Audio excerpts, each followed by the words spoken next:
Hello and welcome back to the Nasty Metal Production channel here at YouTube. And welcome to another album review.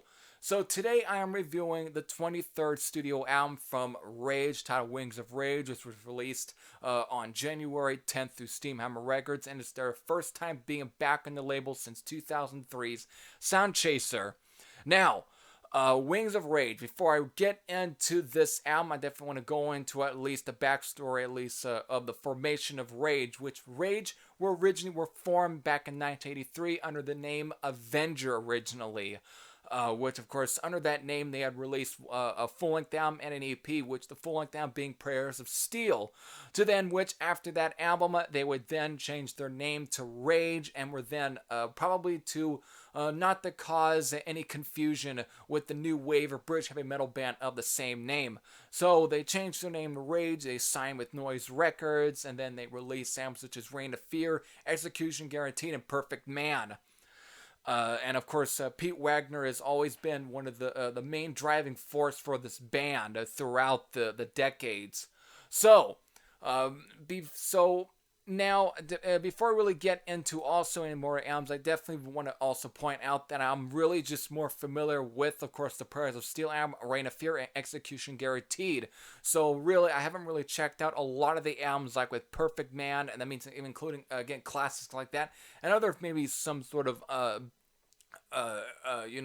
classics and all of that. Because again, I own the box set with that has the albums such as Prayers of Steel, Reign of Fear, and Execution Guarantee, which was released some years back. So that's all I own, and so this is my only taste of their modern stuff. So without further ado, let me definitely try my best to really dive into this album. So here we go with Wings of Rage. Their 23rd studio album. Alright, so the album begins with True, which of course begins with the sounds of rainstorms, and then sounds of a female scream, to then sounds of her getting eaten alive, to then the song then begins from there and is a fine power metal opener with some modern influences. Let Them Rest in Peace continues that philosophy of them mixing modern writing with their classic sound. Chasing the Twilight, on the other hand, is probably the closest this thing to a straightforward classic metal song that this album has to offer.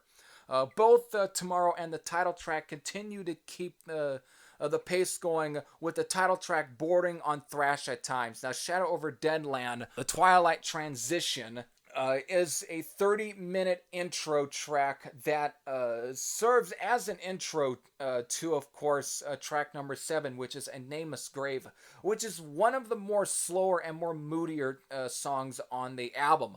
Don't Let Me Down gets the energy flowing again. Of course, Shine a Light comes next, and again, in a way, the pacing does kind of drop a bit, but and is the closest thing this album has to a ballad, and a very well composed one at that.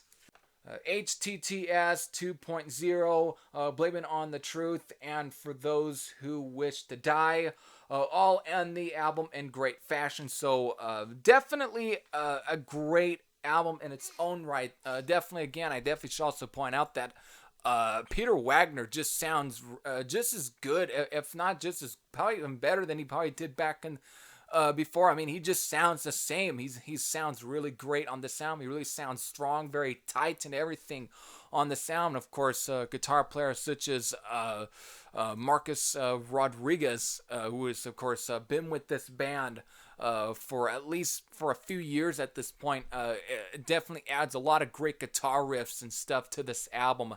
And of course, drummer Lucky is able to really keep a really good pace with this album. He really sounds steady with a lot of the album, so there really isn't much of a weak point to this album. I mean, when trying to compare this to any of their classic material, being such as, let's say, Made Perfect Man or Execution Guaranteed or Reign of Fear, I think this album really lies somewhere between albums like Execution Guaranteed, but with a little bit of that more of a modern influence, which it seems, I guess, something that Rage has definitely been flirting with for quite a bit of years, I guess, at this point. But this album definitely seems to, it might have the best balance between the more modern influences and the more classic sound and everything. It's definitely a fine album in that. So with that, to give my score, I'm going to give it a 8 out of 10. It's definitely a great album for sure.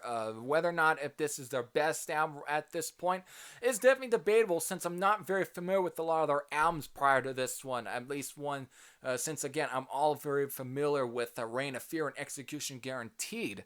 But if I really had to kind of judge this between those two, I'll say this is probably maybe the best, I guess, since Execution Guaranteed. But that is definitely more being showing my biasness in some of these terms. So it's definitely a fine album. So with that, if you are definitely a fan of this band, and since this album has been out since January 10th, if you have heard it, definitely let me know what you think or what you thought of it. If you hadn't checked this album out and haven't really been, let's say, for sure was following this band throughout some of those times, if you really haven't been following them, definitely I say give this album a bit of a shot and see if it does anything for you.